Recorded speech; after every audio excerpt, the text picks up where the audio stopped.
Good morning students. आज हम प्रतिभा हिंदी पाठमाला कक्षा दूसरी में से चैप्टर 11 है आपका सुंदर कमरा, इसके बारे में आज हम पढ़ेंगे। इस चैप्टर में बेटे बताया गया है कि अपने कमरे को हमने सुंदर कैसे बनाना है।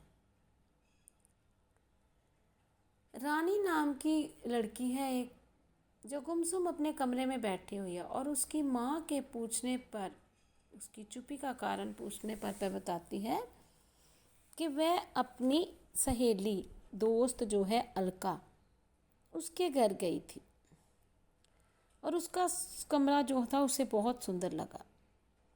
तो वह कहती है कि माँ, मेरा कमरा उससे कहीं बड़ा है, कि मेरा कमरा जो है वह बड़ा है और अलमारियाँ भी 2 है, लेकिन उसका कमरा मेरे कमरे से बहुत छोटा है। उसके अलमारी भी क्या थी, एक ही थी, लेकिन फिर भी क्या थी कि उसका कमरा बहुत सुंदर लग रहा था। तो माँ उसकी पूछती है कि तुम ज़रा ये सोचकर बताओ कि उसने अपने खिलौने वगैरह कहाँ रखे हुए थे। तो वह बताती है कि उसने खिलौने अपनी अलमारी में रखे थे, हमने खिलौनों के साथ खेला और फिर उनको वापस अलमारी में सजा कर रख दिया। तो फिर माँ क्या है कि रानी की माँ जो है उसे अपने पास बिठाती है और समझाती है कि उसका कमरा सुंदर इसलिए लग रहा था क्योंकि वह बहुत साफ़ सुथरा रखती है, और तुम्हारा कमरा इसलिए सुंदर नहीं लग रहा क्योंकि तुम अपने कमरे को ठीक से नहीं रखती हो।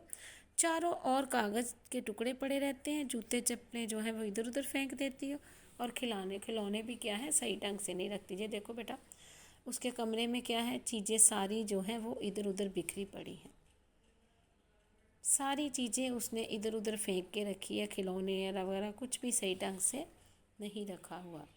तो इसीलिए उसका कमरा जो है वह साफ़ नहीं लग रहा, सुंदर नहीं लग रहा था। आगे देखो, किताबें भी बिस्तर और मेज़ पर बिखरी पड़ी हैं। तो रानी ने सच में अपने कमरे को सही ढंग से देखा और कहती है कि माँ, आप सही कह रही हैं।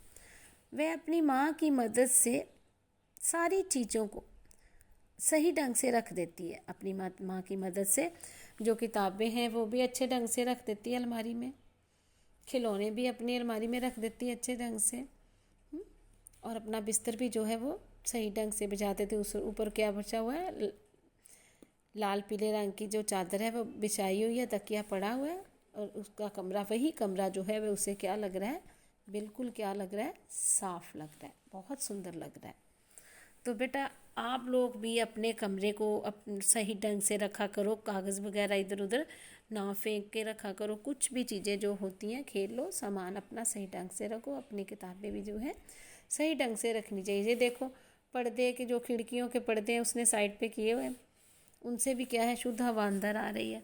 और नीचे देखो, इस पिक्चर में क्या दिखाई दे रहा है कि एक चिड़िया अलमारी की खिड़कियाँ उधर बैठी हुई है, और उसको क्या लग रहा है, तो चिड़िया जो है वह चहचहा रही है, खिड़की पर बैठी हुई चहचहाने लगती है, और रानी को लगता है कि वो चिड़िया उसे एहसास दिला रही है कि तेरा कमरा बहुत सुंदर है। सो बेटा, इस चैप्टर से हमें यही संदेश मिलता है कि हमें अपने कमरे को हमेशा साफ़ सुथरा रखना चाहिए। और इस चैप्टर को बेटा अच्छे से रीड कर लेना। धन्यवाद।